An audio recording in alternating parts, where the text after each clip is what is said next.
Muito bom dia. Eu gostaria de agradecer, em primeiro lugar, à Associação Portuguesa de Doença de Charcot-Marie pela oportunidade de estar convosco e de trocar algumas experiências da nossa vida profissional com a vida pessoal de cada um de vocês.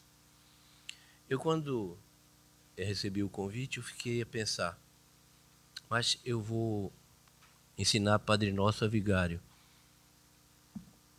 Quem sabe mais da doença do que quem convive com ela?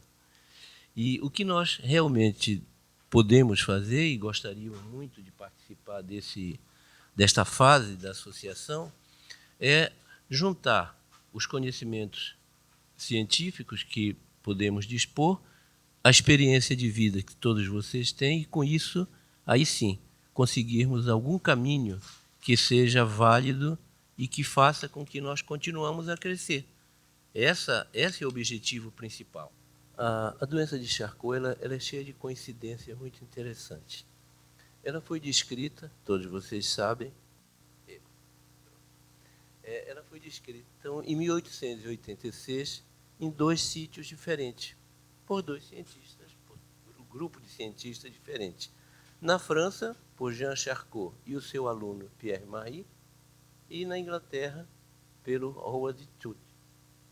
Foram descritas praticamente ao mesmo tempo, com pequenas diferenças, enquanto que Charcot e Pierre Marie deram atenção à atrofia peroneal e à fraqueza e à atrofia distal, Howard percebeu o espessamento dos nervos e caracterizou a doença como uma neuropatia periférica. Havia, naquela ocasião, confusão entre os pacientes que tinham Charcot-Marie e os doentes de ALA. E os doentes de ALA é uma doença em que há uma degeneração do primeiro e do segundo neurônio, também cursa com atrofia, mas tem uma localização diferente. Então, ele foi o primeiro que descreveu, caracterizando como uma doença dos nervos periféricos. Mais tarde, já em 1912, Hofmann conseguiu perceber um outro dado clínico que é muito importante, que é o espessamento dos nervos periféricos. E, com isso, a doença passou a ter o nome de Charcot-Marie-Tooth. Em 1968, é que houve a primeira classificação realmente procurando caracterizar do ponto de vista funcional, em dois grandes grupos. A CMT1, que é desmielinizante, e a CMT2, que é axonal. A diferença entre elas, depois nós vamos procurar ver, envolve muito a evolução clínica e os padrões genéticos também. Então, são doenças que têm um comportamento diferente. Apenas para lembrar, os nossos três cientistas que deram nome à doença, vocês todos, claro, já conhecem muito bem. Bom, uma outra coisa muito interessante que Charcot descreveu é o quadro clínico, que é um quadro clínico que praticamente não faz diferença o tempo todo. Ele foi muito cuidadoso na descrição da doença. A atrofia das pernas, primeiro, e tardiamente das mãos. Existem algumas formas, depois vamos ver, e as mãos são mais afetadas. Mas, normalmente, começa com a atrofia dos pés, da perna, certo? O pé cavo, pela atrofia dos interósseos, o tendão de Aquiles estreito, a perna tem aquele aspecto típico de forma de garrafa de champanhe invertida, porque a atrofia é muito distal, parecendo que há um aumento na parte mais proximal da perna. A marcha com os pés caídos, as contrações fibrilares nos músculos atróficos que o paciente queixa, aquelas sensações de que o músculo está contraindo sozinho, algumas alterações vasomotoras, cãibras, o início frequente na infância, que não é exatamente o padrão da doença de Charcot-Marie que hoje a gente vê, que começa um pouquinho mais tarde, mas também começa na infância, em torno de 5 anos, mais ou menos. E uma coisa que chamou a atenção já para Charcot-Marie naquela ocasião é que os casos eram repetidos. Havia uma uma herança da doença, ou na mesma geração, ou nas gerações posteriores. Ela é a mais frequente das neuropatias periféricas hereditárias e a incidência é variável de acordo com os investigadores. Nos Estados Unidos, se admite que haja um caso para cada 2.500 habitantes. Na Noruega, um para cada 1.200 habitantes. Depende da triagem estatística que é feita. No Japão, 10,8, na Espanha, 28,2, e admite-se que em Portugal, baseado nessa amostragem estatística, devam existir em torno de 4.000 pessoas portadoras da doença de Charcot-Marie. Esse é o ponto importante da existência da associação e do trabalho que deve ser feito junto com os médicos, junto com a comunidade em geral. É a busca de casos, é que as pessoas saibam que a doença pode existir.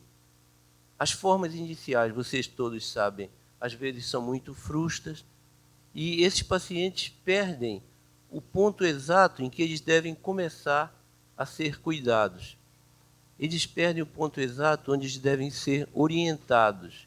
E, principalmente, eles perdem o ponto certo em que devem encarar a doença como uma característica do seu dia a dia, não como uma incapacidade ou como um muro difícil de atravessar. Então, eu penso que uma das coisas importantes que deve ser das conclusões deste nosso encontro é procurar difundir a existência da doença, as características clínicas da doença e, principalmente, que nós podemos, sim, fazer alguma coisa viável, alguma coisa boa para os pacientes portadores. Bom, em 1968, a partir daí, a doença de Charcot-Marie também passou a ser chamada de neuropatia sensitivo-motora hereditária.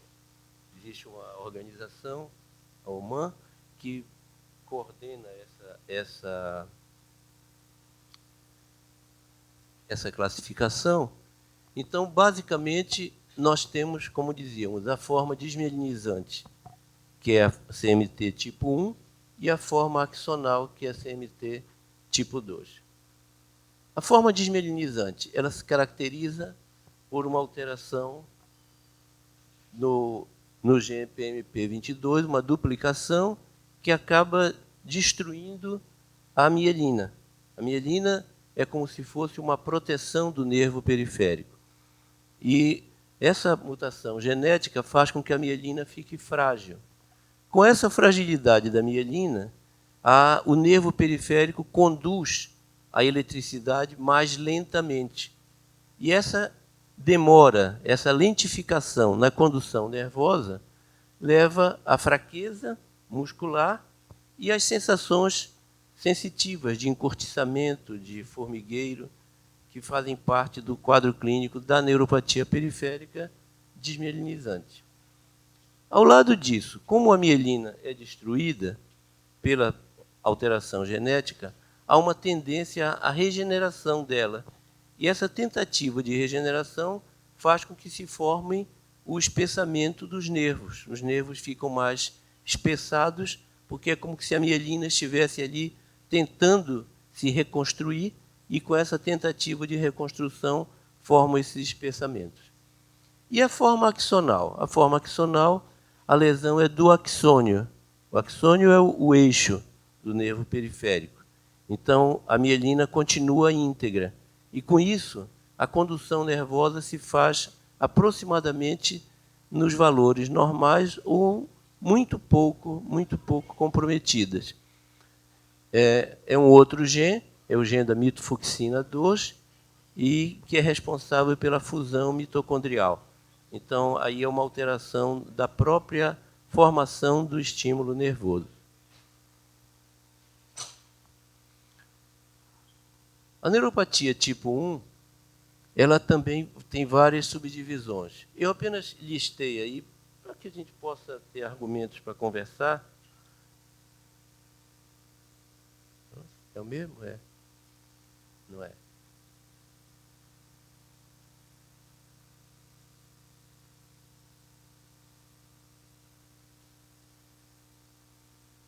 Oh, volta para lá. Eu queria só o pointer. Qual é deles? A gente... É do meio, é. Pois sim. Então, a CMT1, ela tem a CMT1A, que é autossômica dominante, a CMT1B, que também é autossômica dominante, e a CMT1, simplesmente, que é autossômica recessiva. A importância disso, vocês veem, o diagnóstico vai ser genético e vai ser abordado, logicamente, nas palestras subsequentes. A diferença genética ela é importante, e esse rastreio é importante, porque ele dá para nós o tipo de herança e, consequentemente, quais os cuidados que nós devemos ter com relação às gerações futuras. Então, a orientação genética, que deve ser bem cedo, e por isso o diagnóstico também deve ser bem cedo, certo? Ela depende muito do tipo de gene que está envolvido e, logicamente, o tipo de herança. Se é uma herança autossômica dominante, em que há uma maior probabilidade da doença se transmitir aos descendentes, se é autossômica recessiva, e aí nós temos um outro gene envolvido e uma menor possibilidade de transmissão, certo? Ou se ela é ligada ao cromossoma sexual, ao cromossoma X, em que a mulher às vezes é portadora e só os filhos homens serão mais afetados. Então, dependendo do tipo de herança, a orientação que vai ser dada está muito relacionada com a herança básica. Além da CMT1, tem a CMT3, que também é desmelinizante, é a chamada doença de Dejerini-Sottar, que é autossômica recessiva, certo? E que é de manifestação congênita. Esse paciente já, nos primeiros meses, anos de vida, já tem manifestações clínicas. E a doença de Refson, que também é autossômica recessiva, que é uma neuropatia periférica associada à retinite pigmentar, a alterações cerebelares e alterações do LCR. Então, dependendo do subtipo, nós temos não só evoluções clínicas diferentes, como temos também orientações genéticas diferentes. A CMT2, essa é a axonal, certo? A CMT2, que é axonal, certo? Ela tem vários subtipos também. Alguns dominantes, alguns recessivos e alterações clínicas diferentes, que podem chamar a atenção para o médico e, logicamente, ajudar na caracterização da doença. A CMT2C, ela tem fraqueza diafragmática e das cordas vocais, quer dizer, os sintomas são mais do lado do aparelho respiratório e da fonação. E a CMT2D, em que as mãos são mais afetadas do que os pés, diferente do padrão clássico, em que os pés sempre são mais afetados do que as mãos.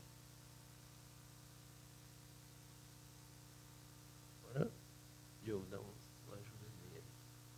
Pois bem, então, no diagnóstico, o que nós devemos levar em consideração é a intensidade dos sintomas, que são sintomas com mais ou menor incapacitação, e a evolução ela é sempre muito lenta, certo?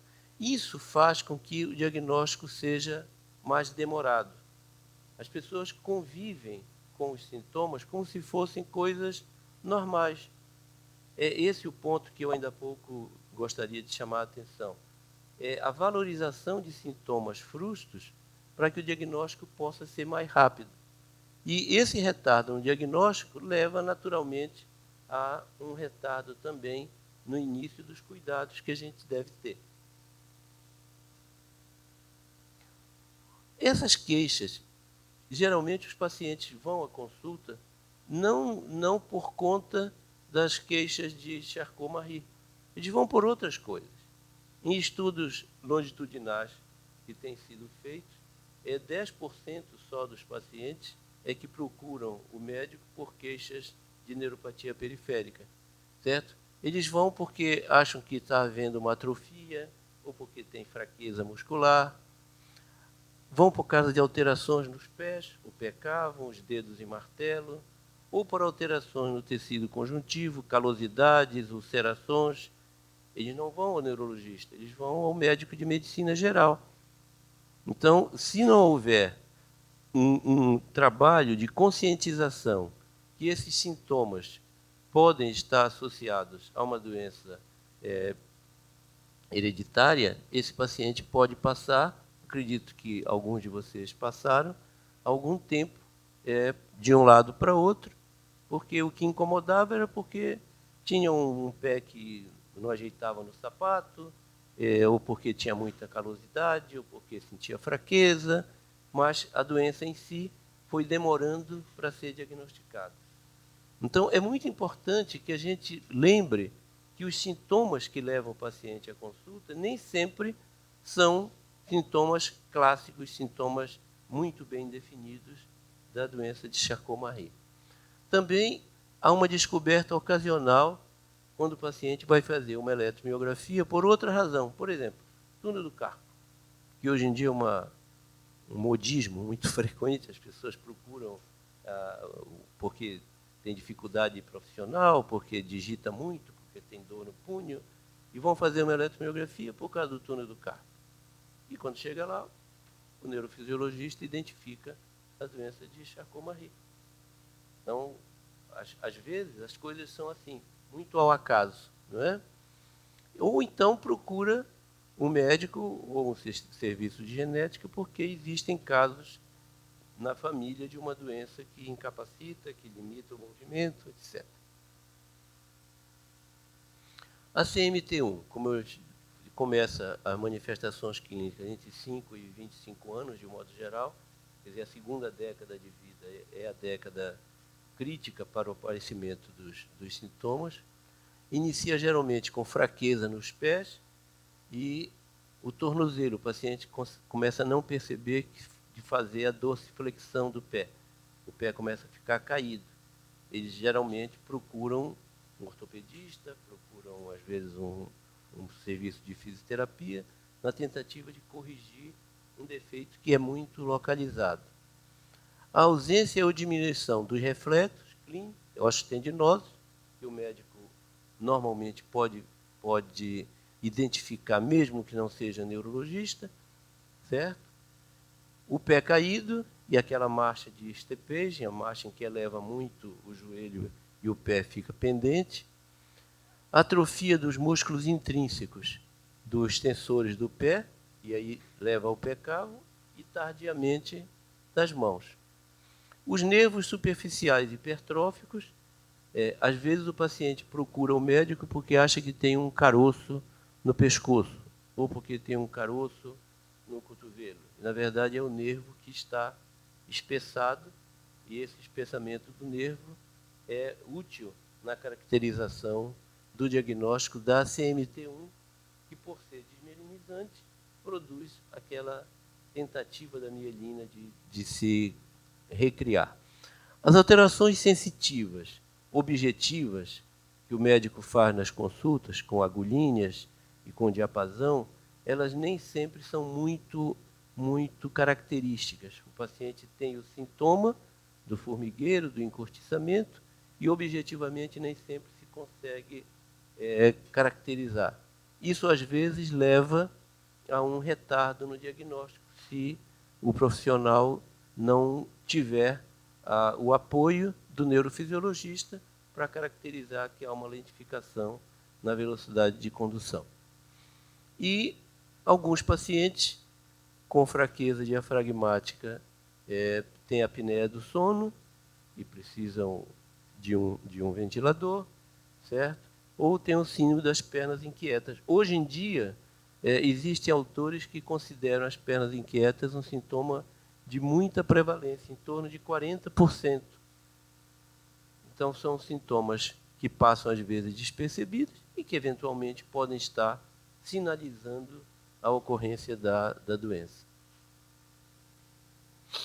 As diferenças básicas com o tipo 2, no tipo 2, de um modo geral, começa após os 10 anos, um pouco mais tardiamente. A fraqueza nos pés e tornozelo é muito menor. Há uma menor alteração dos reflexos, às vezes estão diminuídos, nunca ficam abolidos. Não tem nervos hipertróficos. O pé caído é bilateral e a atrofia é bem simétrica. A atrofia dos músculos intrínsecos das mãos também é de menor intensidade. As alterações sensitivas, a mesma coisa, são discretas e a ausência de nervos hipertróficos. Apenas para recordar o pé cavo, né, por atrofia dos músculos intrínsecos do pé, certo? Aqui nós temos a atrofia distal, com a perna tomando a forma da garrafa de champanhe invertida, a atrofia das mãos, dos músculos intrínsecos da mão.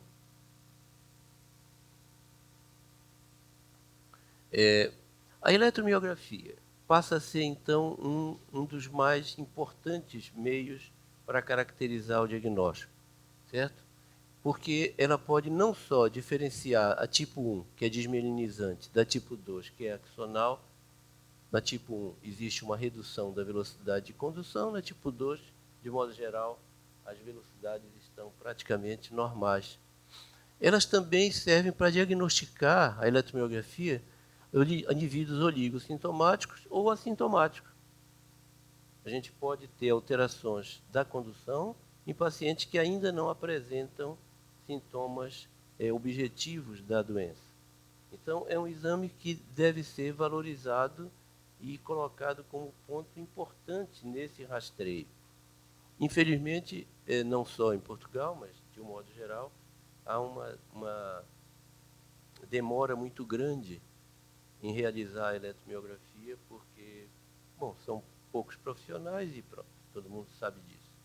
E eu acho que é uma das coisas que a associação deve também focar, é criar caminhos, é criar meios para que os pacientes com história familiar, os pacientes que procurem associação por sintomas não diagnosticados, a associação crie caminhos, crie vias para facilitar a realização do exame. Então, na CMT1, que é desmielinizante, há um aumento das latências, quer dizer, o tempo entre o estímulo e a resposta. Com isso, as velocidades ficam diminuídas e a amplitude, o tamanho da resposta também, né? Nos pacientes, logo após o nascimento, ainda estão normais, mas elas diminuem rapidamente. Em torno de 3 a 5 anos, já existem alterações bastante consistentes. A amplitude, ou seja, o tamanho da resposta, também é progressiva e chega até a desaparecer nos membros inferiores à medida que há progressão da enfermidade. A latência, ou seja, o tempo, é próxima do normal no nascimento e vai aumentando muito. Até os 10 anos já estão com as latências muito aumentadas.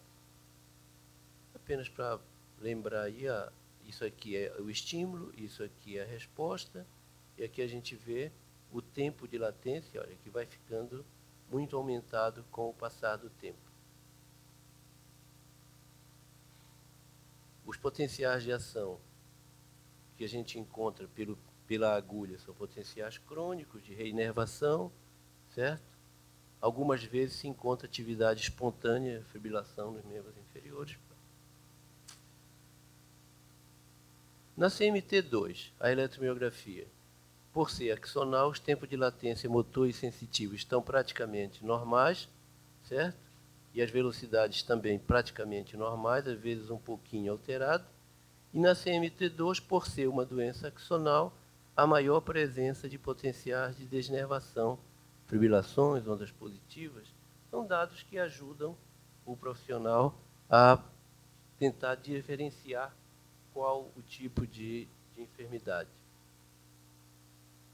O tratamento, isso vai ser hoje discutido aqui exaustivamente, o professor Mamed vai conversar algumas coisas importantes que estão a acontecer, mas o que nós temos que ter em mente, basicamente, é o diagnóstico precoce, Por quê? Com diagnóstico precoce, nós podemos nos antecipar às deformidades, podemos estabelecer condutas ortopédicas, fisioterápicas, que previnam ou que diminuam o grau de incapacidade. Procurar orientar o paciente para evitar as patologias que agravam a função do nervo periférico, ou evitar ou controlar melhor. O diabetes, por exemplo, é uma doença que também concorre com a neuropatia periférica. Então, o paciente que tiver um diabetes que não for controlado, que não for orientado, ele vai ter um agravamento da doença de Charcot, exatamente por conta do diabetes que também agride o nervo periférico. O uso de álcool. O alcoolismo também causa neuropatia periférica.